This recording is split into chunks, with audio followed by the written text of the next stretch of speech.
Okay, I think, yeah, just conscious of everyone's time, I think we'll kick off. So good morning, everyone. Thank you for joining today's webinar. When is venture debt right for your business? Where we will be discussing the criteria for eligibility, when to use this type of debt, and how it could benefit your tech and innovation business. So my name is Dominic Honmong, and I'm a relationship manager on SVB's UK early stage practice team. Just before we invite our main speaker, please could I kindly ask that you take a quick moment to review a couple of housekeeping slides which are currently on screen.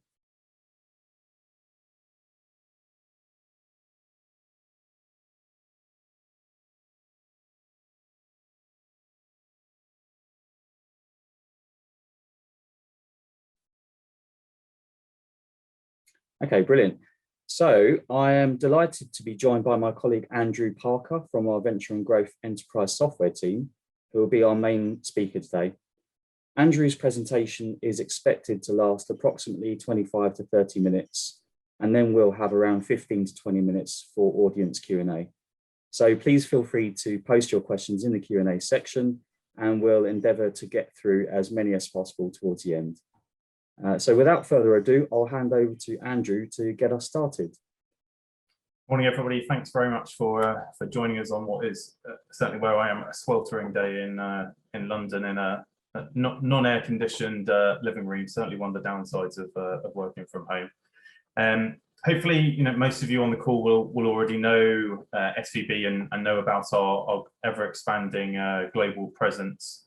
We're able to work with our clients both in the US, but more so ever increasingly in Europe, and also with our joint venture bank in China. So really helping our clients to expand across the globe, whichever direction they are coming from.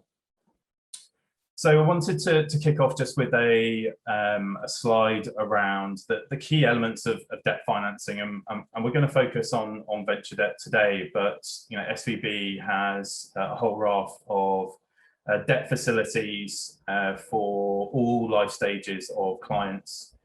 So with Dominic's team working with our clients from inception, so from that first angel round and first outside equity that they take, through my team when clients have raised a Series A, all the way through to when they exit, and then with our corporate finance team or leverage buyout team, the aim is really to help our clients go from zero through to a successful exit and beyond that.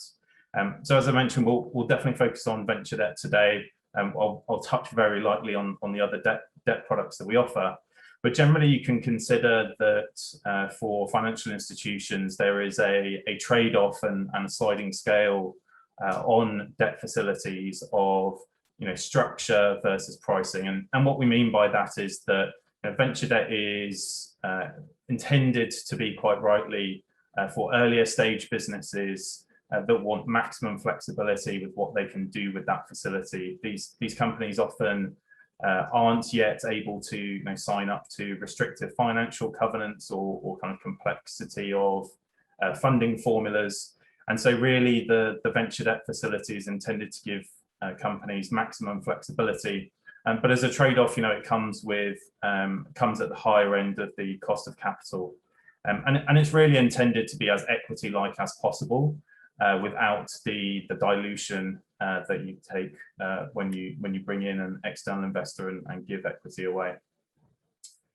And so to articulate that, pictorially, we've got an example here of how SVB and I dare say other financial institutions kind of think of the startup world and beyond. So as I mentioned, venture debt facilities in the bottom left there, typically for cash flow negative businesses as they invest in top line revenue growth or driving enterprise value through other means, and tend to be for those businesses earlier on in their life stage, both from a revenue and an enterprise value perspective. So I thought it might be helpful to kind of just set the scene of who should really consider venture debt. So I'd say predominantly we're making venture debt facilities available to companies that are just about to raise their Series A or shortly after the company has raised the Series A. We do have an appetite, and exceptionally, we will put venture debt into seed stage businesses, but that obviously carries a slightly more heightened level of risk for the lender, because it's then very much going to depend on whether that company can perform and go on and raise their Series A to continue progressing. Typically, when we talk about a Series A, what we mean is kind of $5 million plus of a Series A in a single round. Typically, companies are going to be revenue generating at that stage, though we have financed pre-revenue businesses where maybe enterprise value is being driven by some sort of other financial other milestone. So, for example, with some of our life science businesses, actually enterprise value is being driven by drugs development or device development. For some of our hardware businesses that have a high amount of IP, then enterprise value is actually going to be driven by milestones of developing the products rather than just top line revenue. And so we are able to, in some circumstances, lend venture debt to those pre-revenue businesses. Typically, companies are fast growing but loss making, and really that's predicated on the fact that all of the profits of the business plus some are being reinvested in sales and marketing, product development to really drive either the top lines I talked about or drive enterprise value. Most of our businesses that we are advancing venture debt to are likely to go on and need additional equity investment. So it's rare that we will provide venture debt to companies that are do a Series A and then are done. That's not to say that we can't. If we can buy into the fully funded plan, i.e. the equity and debt gets the company to cash flow positive. But for the most part, companies will go on to raise a Series B, Series C before they actually realise that enterprise value through an exit. I thought it was helpful to just touch on, when we talk about a Series A, we've talked about that we ideally want to see sort of 5 million plus in a single round. But I think it's maybe helpful to just cover off the kind of investor profile that we are typically making venture debt available to. So normally these are VCs based in UK, US, Europe, and occasionally in Asia. So we've seen the likes of Tencent and SoftBank and Temasek from Asia reaching more into the European market. But traditionally, it's going to be one of the well-known or recognized top-tier investors from those countries. And you may well ask that, and it really comes down to having built up a relationship with those investors over a sort of 35-year plus period. So SVB as an institution has been making venture debt available for the last 35 years, and so whilst we don't have an approved or unapproved list, you naturally work with investors that you build a relationship, through upsides and through bumps in the road, and you both get to develop that relationship so you understand how each other works together.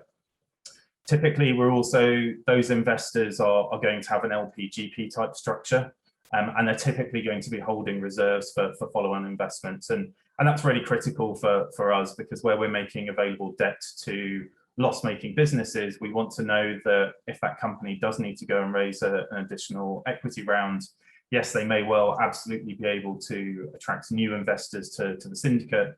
But if things take a little longer or the company hits a bump in the road, we want to know that the bank and the investors can work together to give the company that little bit of extra time that gets them through to that next external led round. So when should you really start considering venture debt? And I think the best way that I can articulate that is whenever you are starting to think about working on an equity raise, then you should also be factoring in venture debt to the overall quantum that you're trying to raise from debt and equity. We would typically make the venture debt available either alongside your equity raise if you have the bandwidth and are able to share the same sorts of information with the financial institution, or very, very commonly we are making facilities available within a few months of the equity closing. We definitely can put venture debt in between rounds. So say you raised a Series A sort of 6 to 12 months ago, then we would still happily put venture debt into the business.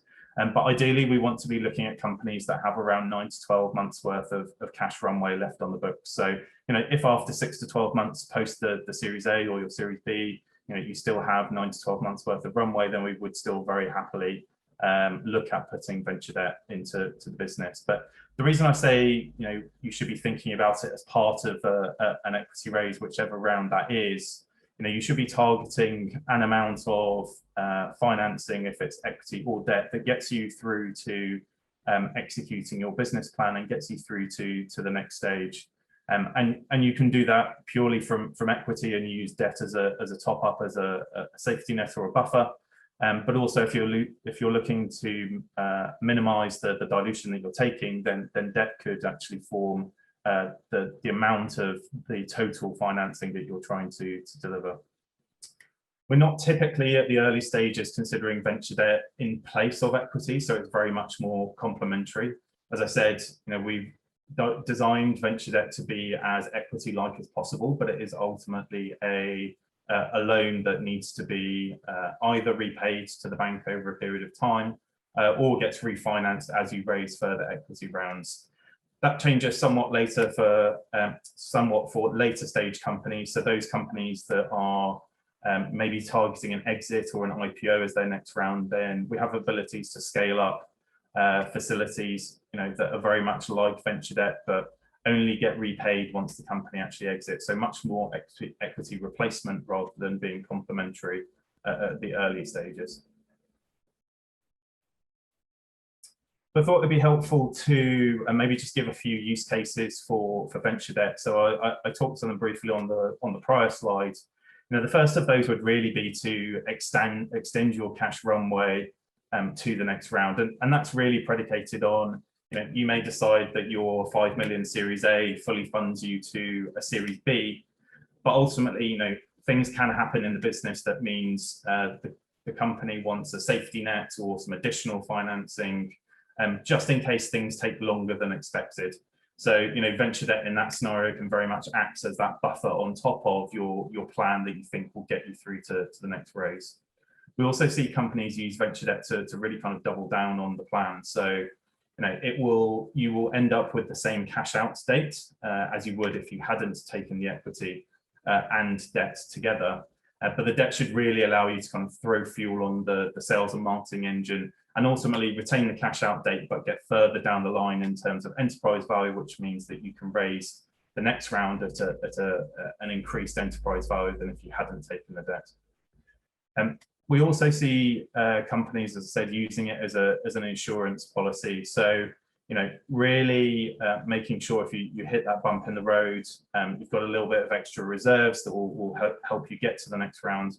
And we do also see, as I alluded to on some of the earlier slides, see some companies using it as a bridge to profitability. So, this may be a company that is at the Series B or Series C stage and is looking for the venture debt to get them through to cash flow positive.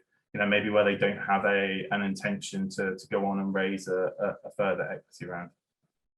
In terms of where you can deploy that money, as I mentioned, venture debt is intended to be equity-like and as flexible as possible. So, we regularly see companies deploying it into engineering, sales and marketing, sometimes using it to add additional geographic expansions into cities or countries that they wouldn't have been able to with just the equity as a standalone. We do occasionally see, certainly in the sort of future tech and hardware space, using that venture debt for capital expenditure and hardware if there is a hardware component to the solution, and probably ever increasingly more so over the last 6 to 12 months. I feel like most of the transactions I seem to be working on at the moment are to help with bolt-on acquisitions. So, that could be really because you're trying to buy up the market and really cement a market leading position from a revenue perspective. Or it may well be that you're adding products to your existing platform and expanding your offering to your client base.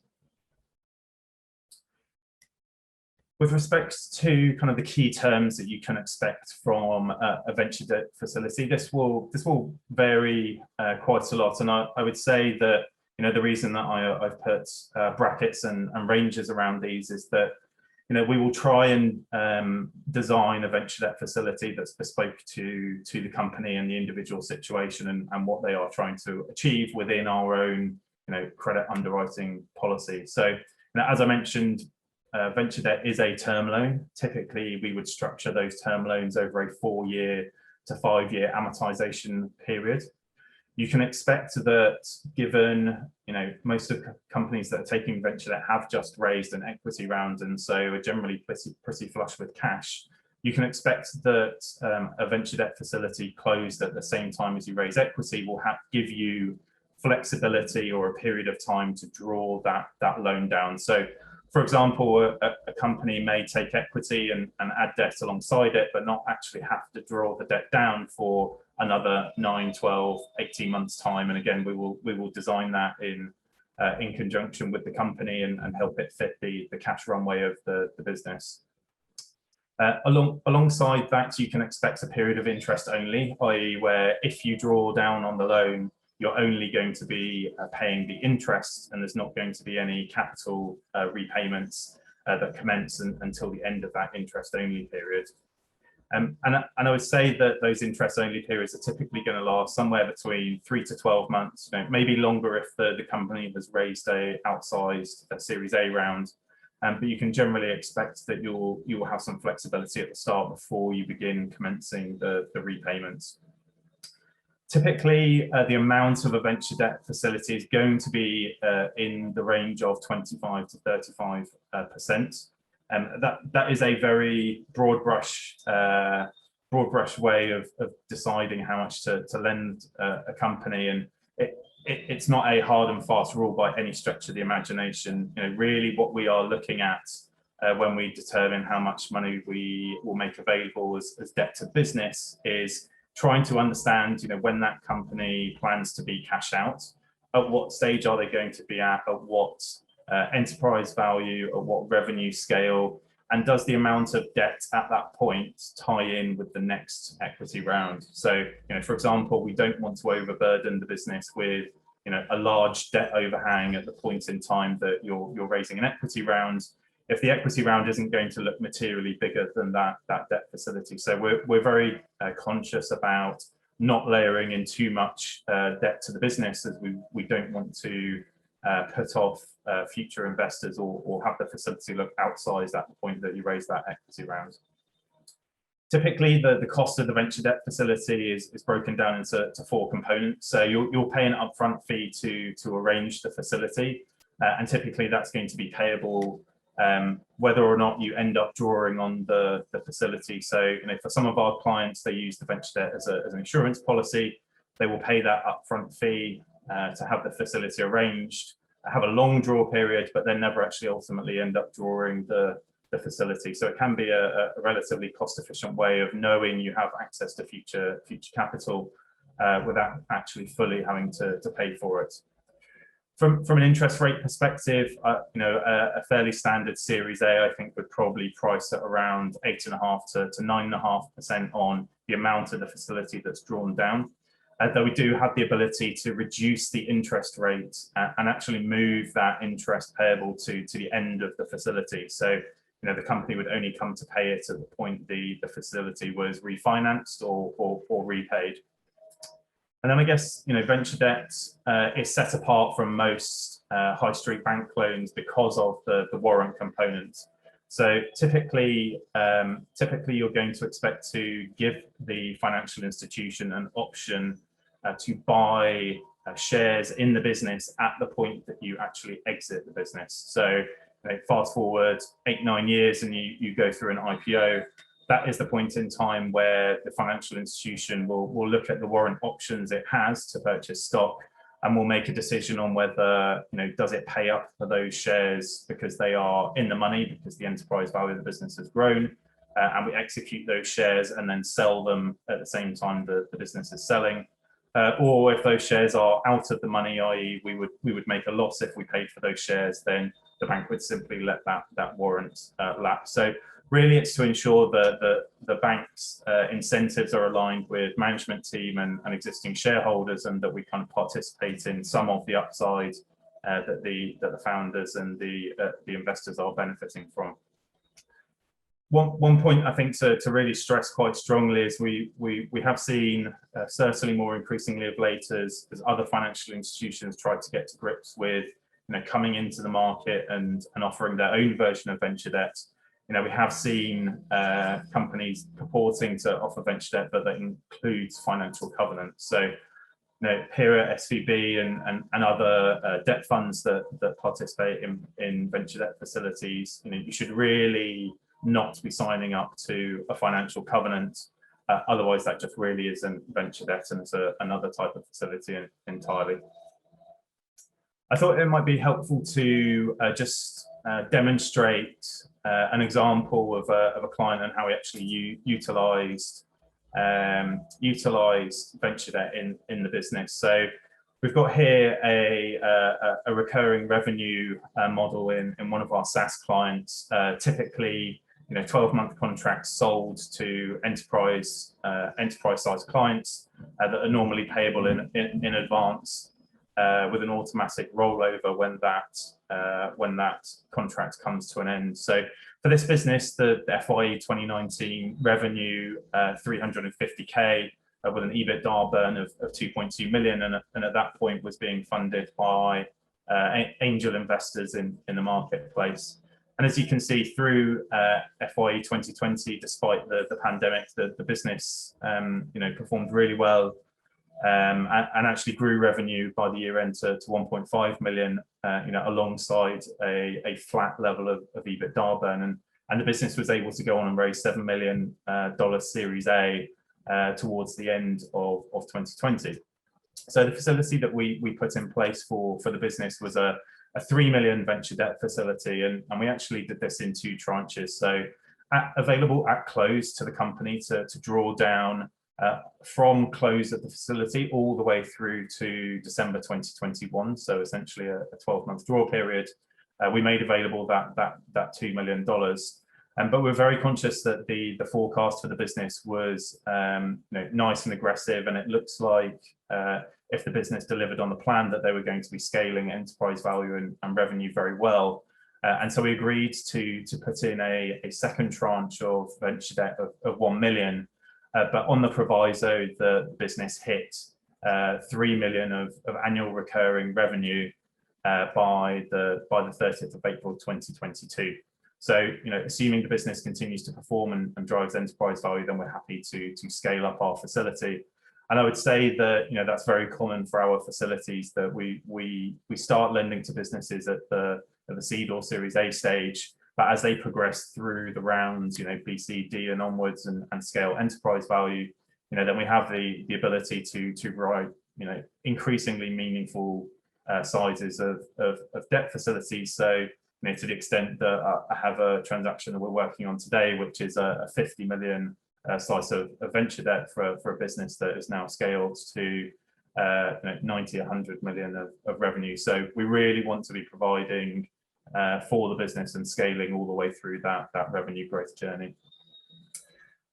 And I guess why does venture debt make sense for businesses, and why is it even a product in the market? And for me, it really comes down to the business being able to efficiently raise additional capital without taking on the same level of dilution that you would expect from pure equity. So this is a model that we provided for a client who was weighing up a decision around raising a small internal round of an additional $5 million, or taking 5 million in venture debt.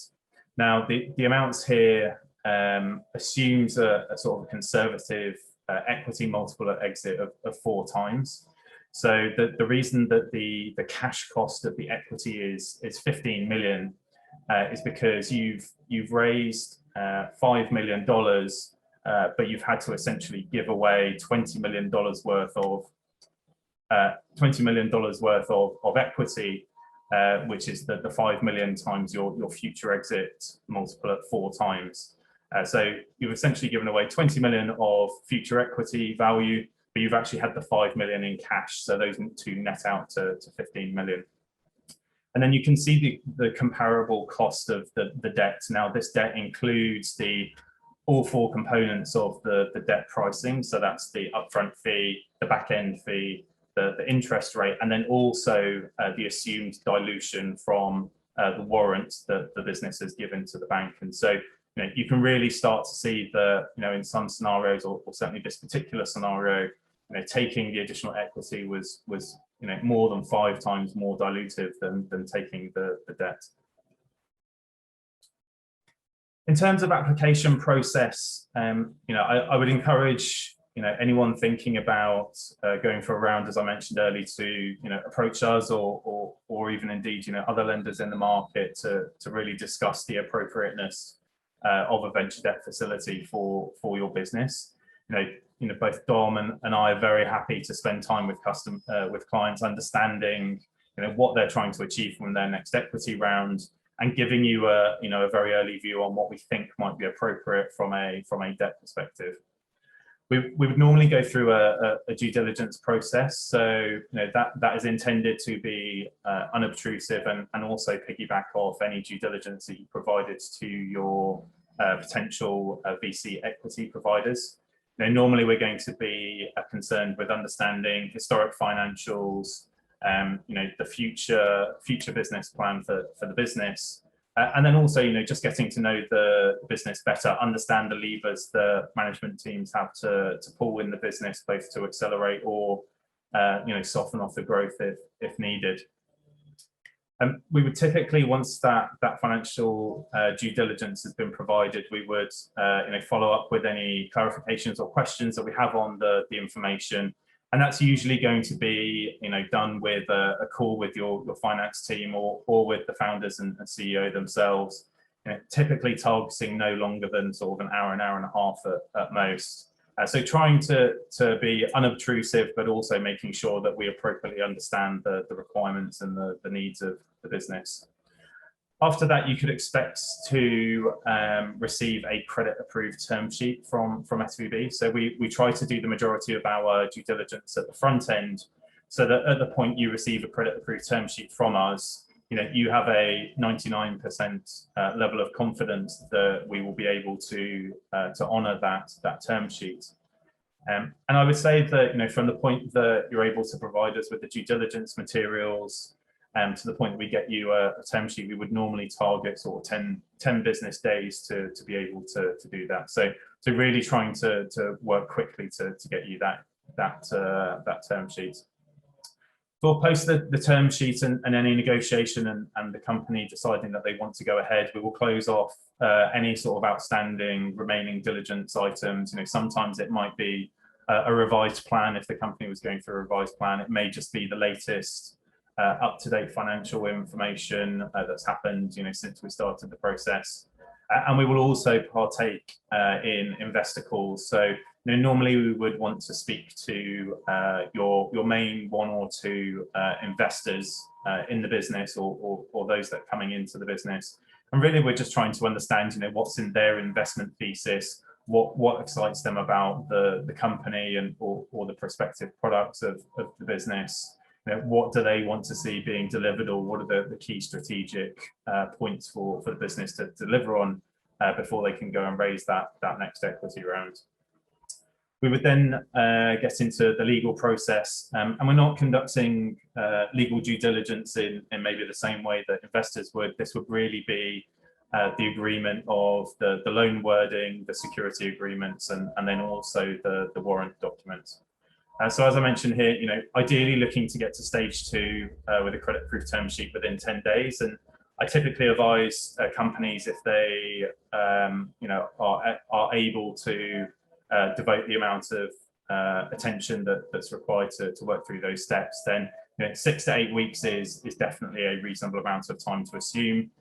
We have done some of these in kind of 3 to 4 weeks, where maybe there was a time-sensitive acquisition.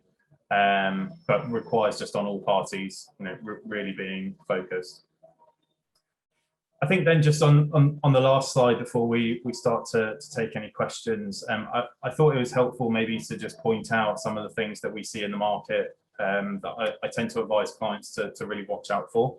So I mentioned this one at the very start, and I'm particularly passionate about this one, that venture debt should be free of any financial covenants.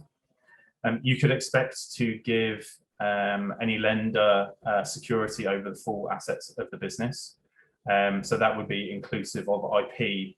And I think I would be very careful on this one, but we are starting to see some lenders ask for personal guarantees from founders or CEOs, and I think that's something that we don't believe in, and we have never partaken in.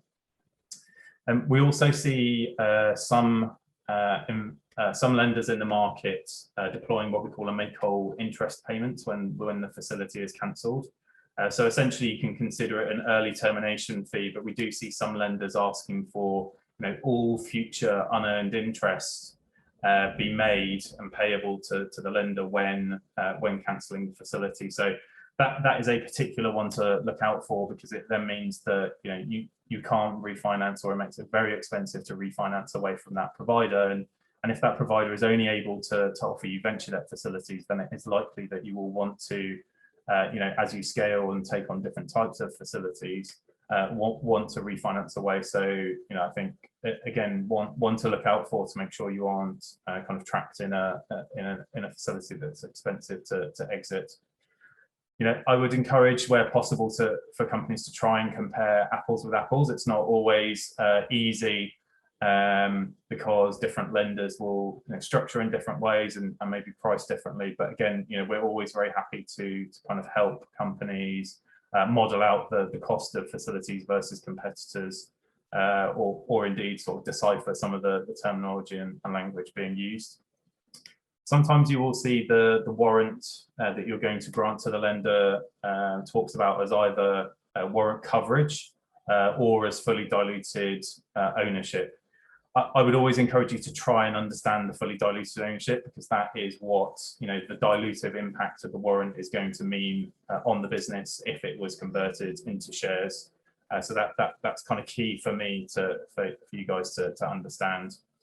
And we also have seen some other lenders employing a concept of what they call future shares. So when you grant the bank a warrant, let's say it's at the Series A price, or at whatever round it is that the venture debt facility is being made available, that gives the lender the right to purchase the warrant at that pre-agreed strike price. So normally you would align with the strike price of the most recent round.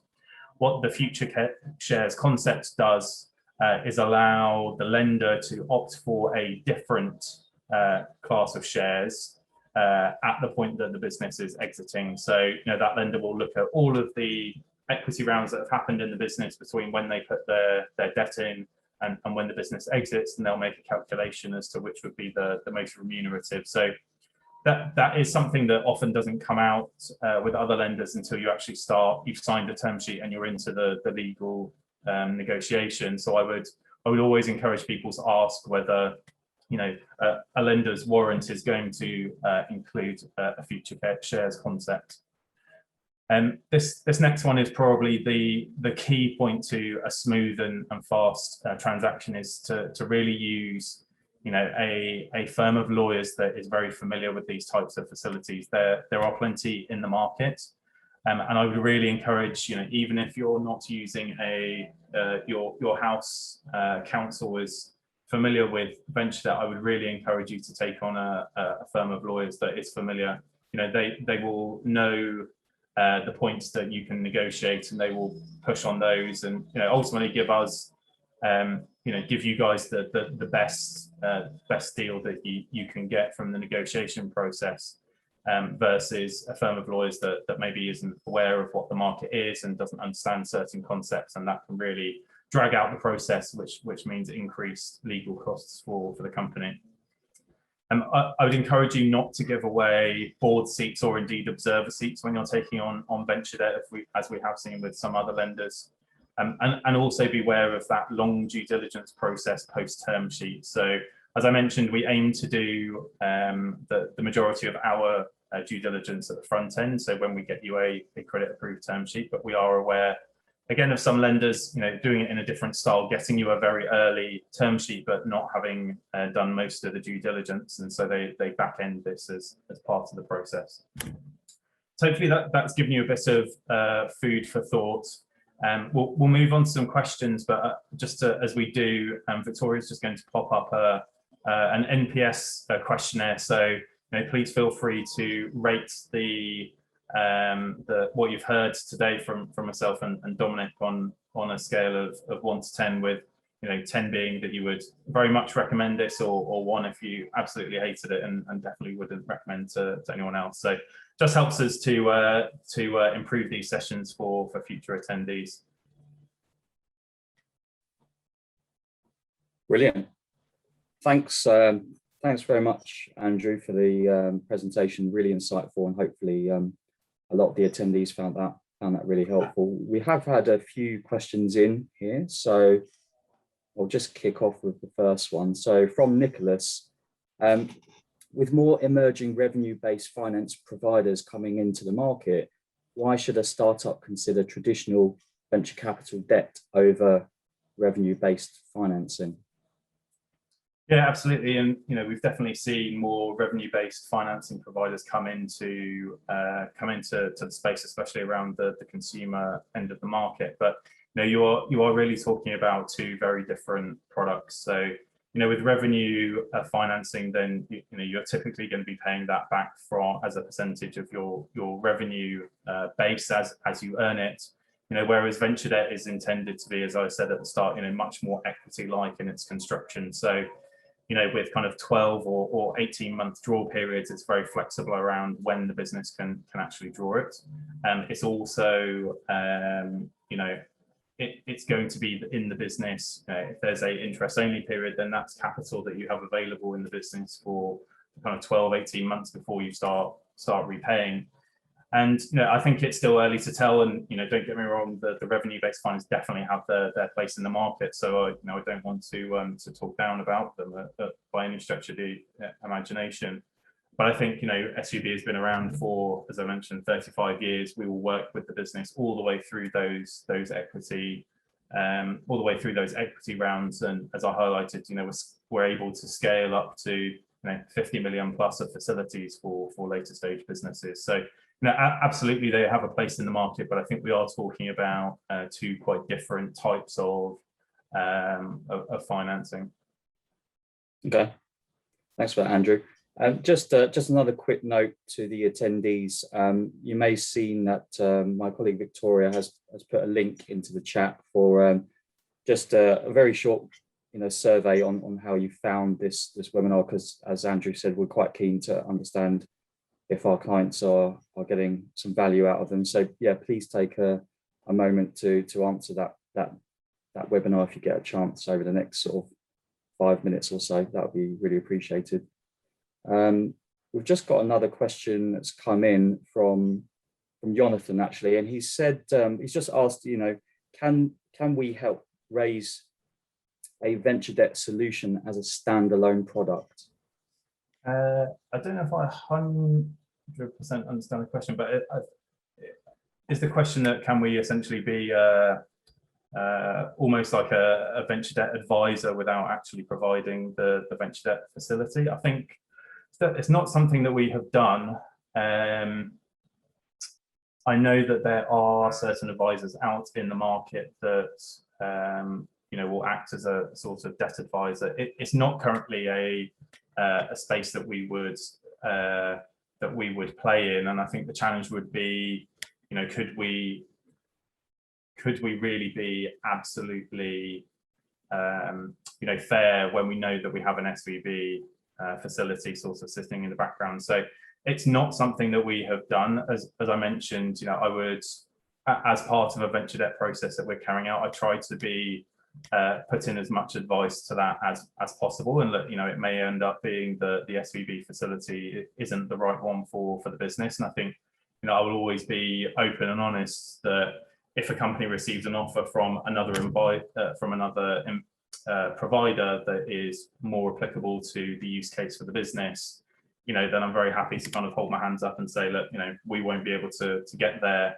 And I think what you've been given is a good deal, but here are some things to watch out for. So I think probably not currently something that we are anticipating providing, but like I said, we value our position in the tech ecosystem, and so part of the sort of value add is that we will try to be as consultative as possible through the process. Yeah, definitely. Great, thanks, Andrew. So we've got a follow-up question from Leon Wilson. So we are just in the final stages of closing our seed round of 800,000 sterling and looking to do a Series A of 10 million in the future, sterling that is. We are looking to take on venture debt as soon as our seed raise has closed, as this would leave us with a 9-month runway. Debt sought would be around 500k. Is that something that sounds plausible to SVB? Yeah, so I would say it's probably not the bread and butter of what we're looking at day in, day out. I think some caveats to that. It would be great to understand. I'm very happy to have a conversation with Leon afterwards for sure. But it's probably going to depend on what the business does, where they are from a revenue scale, what was the valuation at the equity round, who is the seed investor? Is it someone that we have worked with before lending into, or would it be someone that is unknown and new to us? So I think I would say that in theory, if all the stars aligned, then it's something that we would look at, and it doesn't immediately switch me off.